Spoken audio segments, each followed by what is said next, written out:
Hello, so welcome to lesson 2, and today we will start and make a new program, and I will show you how it is done. We go here file and we select new source file and it opens a new blank screen. Ideally we should save the program with some name, save as. I have made a folder called C Lab in some drive. I call it D Teaching C Lab. I am going to create a file and let me call it lab 2. The extension should be .c and you can select it from here at the drop down,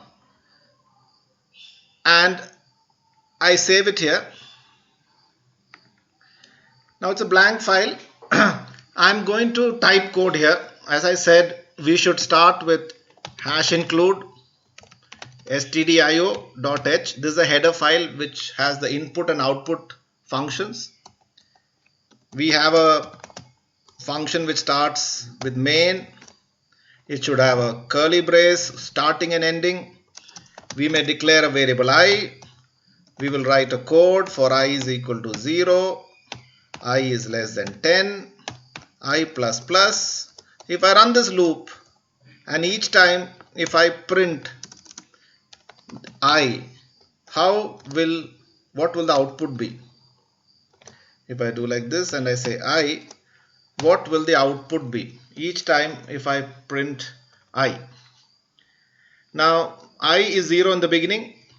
How many times will it run? It will run 10 times till it becomes 9. So ideally the output should be 0, 1, 2, 3, 4, 5, 6, 7, 8, 9. And if I run the program as it is, compile and run, the output will come and we won't be able to see it. So due to which it's good to stop the screen after the display has happened. So we say, okay, wait for my input of one character, then only you should disappear. The screen should only disappear after that. So now when I run it, you see the output is 0, 1, 2, 3, 4, 5, 6, 7, 8, 9. Now suppose I wanted to print numbers from 1 to 10 and not 0 to 9. I will make it 1. I could make this 11. It will go from 1 to 10 and print it, compile and run. And the output is 1, 2, 3, 4, 5, 6, 7, 8, 9, 10. Now it is simple. We could do it in many ways. We could also have said when I is equal to 1 and I is less than or equal to 10.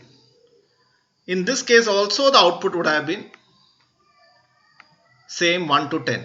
I could have said I is less than 11 or I is less than or equal to 10. In this case it is printed 1 to 10. Now if I wanted to print, let's say, even numbers, I can start with 2. I could go on till 20. But after every loop, I don't want you to print 2, 3, 4, 5, 6. I want 2, 4, 6, 8, 10. So I need numbers I jumping by 2. So this increment is basically incrementing once. The better way would be to make it I is equal to I plus 2.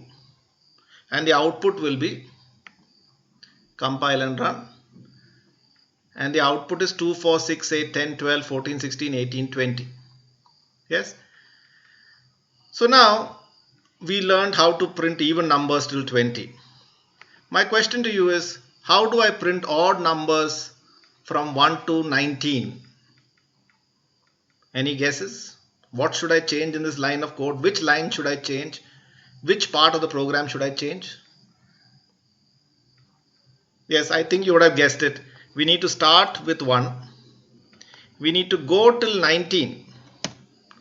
And each time jump by 2 or something else. Yes, jump by 2. Now let us see what happens. And the output is 1, 3, 5, 7, 9, 11, 13, 15, 17, 19. So what we realize is the screen which is showing is coming at a bit smaller size. Can we make that screen bigger? So I have made the screen bigger from here. And hopefully the next time when it runs, I will get a bigger screen. So let us see. So the screen has become a bit bigger. 1, 3, 5, 7, 9, 11, 13, 15, 17, 19. Okay, now my question to you is, how can you print numbers from reverse 20 to 1? So I should start with 20. I should keep printing not I is less than equal to 19, but it should be greater than 0.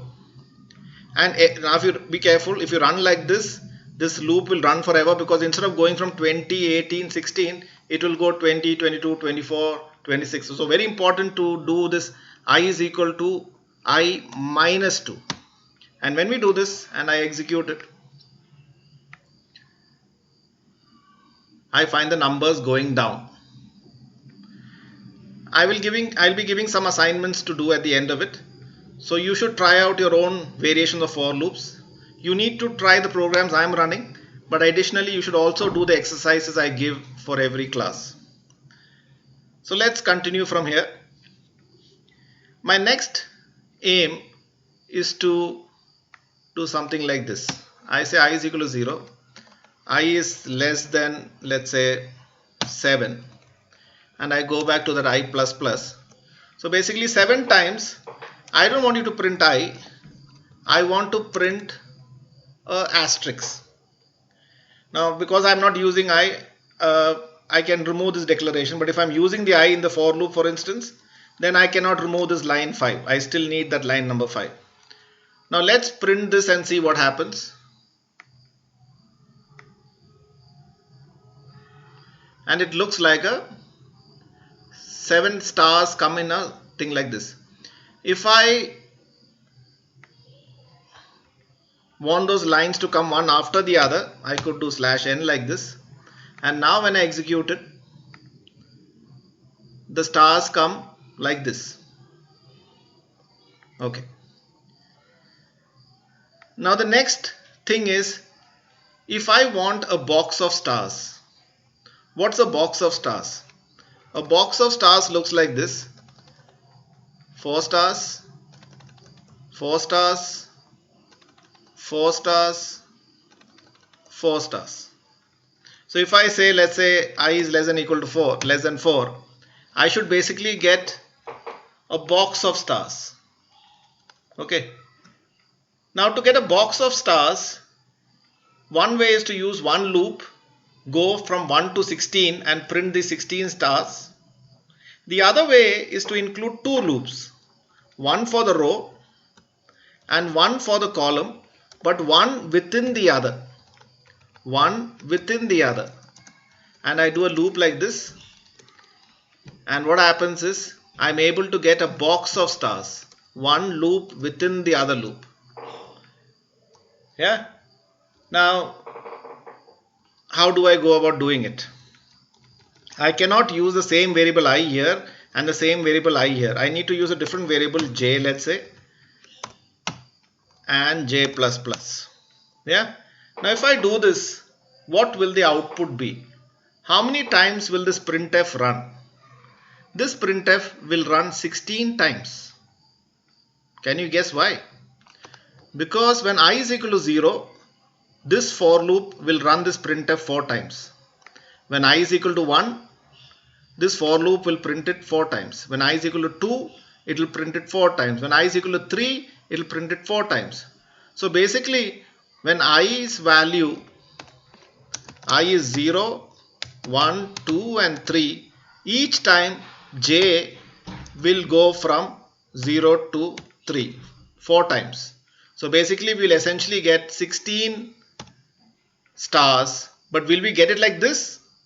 We'll have to check. So how do we put comments in C, the lines you don't want to see, because obviously these stars are not code. We start with a /star and we end with a /star, then this is a comment, and this part will not be compiled by the compiler. So essentially our program is this. Let's compile and run and see what happens. So when I compile, it says j is undeclared. So we have not declared j, so we should say comma j. So we can declare multiple variables by putting a comma between them. And now when I run this program again, and I see the stars are coming, but they're not a box of stars, it's in one after the other. So we don't want this new line. If I remove this as you guys know, the stars will come in one single line. It will be 16 stars like this. So essentially what needs to be done is, at the end of every time this J loop finishes, we should print something here. Any guesses on what we should print here? Yes, we should put a /n here. So after every 4 stars, we will get a box of stars. So after every new 4 stars, we will get a star and we'll bring it to the next line. So what we have essentially done is, we have run 2 loops, one within the other. This loop and this loop is within this loop. So when I is equal to 0, this loop ran. When I is equal to 1, it ran again, and when I is equal to 2, it ran again. When I is equal to 3, it ran again. And that is how for loops work when you put one within the other. So with that, we come to the end of today's lesson. Don't forget to save your programs every time and compile it. Yeah. Thank you. See you again for the next lesson.